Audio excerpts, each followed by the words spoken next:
আমাদের যে বইয়ের কাটা ম্যাগনেটের স্পিকারটার রিভিউ করলাম কিছুক্ষণ আগে, স্পিকারটার ওয়েট দেখেন 16 কেজি 980 গ্রাম, মানে হচ্ছে 17 কেজি ওয়েট, অ্যাম্বুস্ট করা পেপার, একদম এ গ্রেডের অরিজিনাল স্পিকার, যেটা বইয়ের অরিজিনাল ছাপে আর কি থাকে। একদম চকচকা। পেপারের কোয়ালিটি কি, পেপারের কোয়ালিটি একদম মাখন,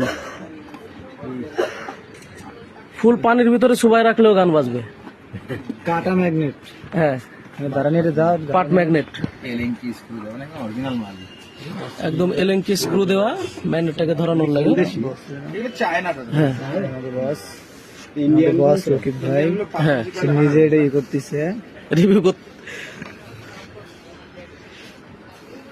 স্পিকারটা কেমন লাগলো কমেন্ট করে জানান।